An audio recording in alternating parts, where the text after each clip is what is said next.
নমস্কার বন্ধুরা, আজকে আমি একটা মটরশুঁটি, টমেটো আর শিম দিয়ে নতুন রেসিপি করে দেখাবো। চলুন দেখবেন। এই যে শিম ভর্তার জন্য আমি প্রথমে ভাপিয়ে নিয়েছি মটরশুঁটি, একটা টমেটো আর শিম। তাতে সর্ষের তেল দিলাম,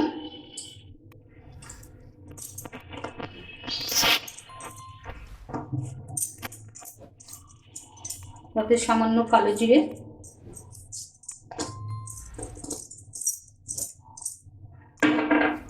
দুটো শুকনো লঙ্কা,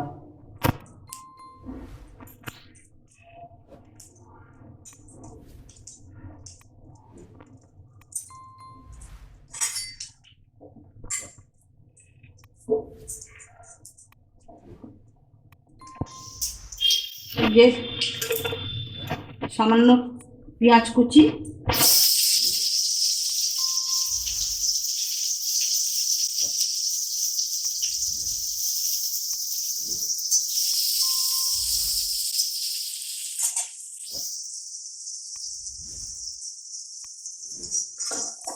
একটু রসুন,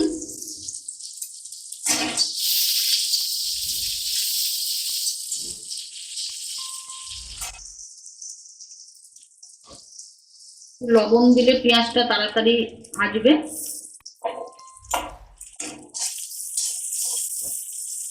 এই যে পেঁয়াজটা আর রসুনটা একটু বাদামি করে ভাজবো। শিমগুলোকে আমি সামান্য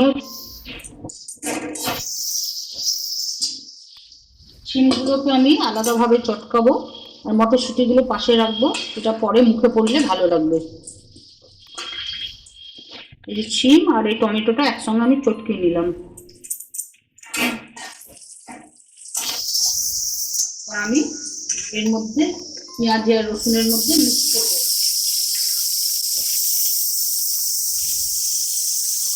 সঙ্গে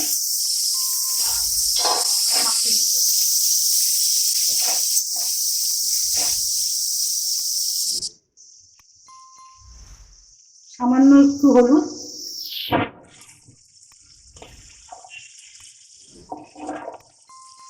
যে লঙ্কা কুচি আর একটু, যেহেতু ভর্তা, একটু সামান্য চিনি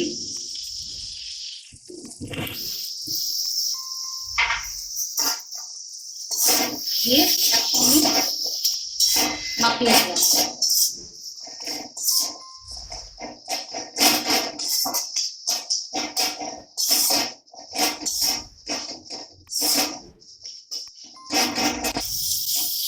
আমি নেড়ে চেড়ে জল শুকিয়ে নিয়েছি। এই অবস্থায় এবার ধনে পাতা কুচি দেবেন। শীতকালে ধনে পাতা যাতেই দেবেন তাতেই ভালো লাগবে, স্বাদটা আরো বাড়িয়ে দেয়।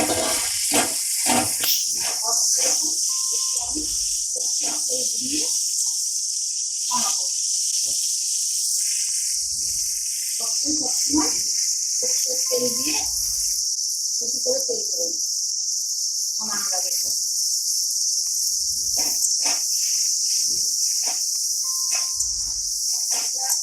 গরম ভাতেই খাবেন, তাহলে খুব সুস্বাদু লাগবে। এই যে আমার টমেটো ভর্তা হয়ে গেছে। এই অবস্থায় এবার আমি নামিয়ে দেবো।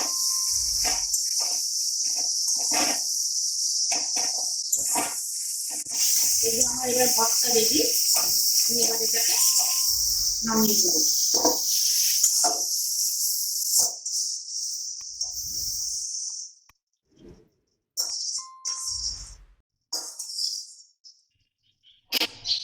এই যে শিম ভর্তা আমার তৈরি হয়ে গেছে।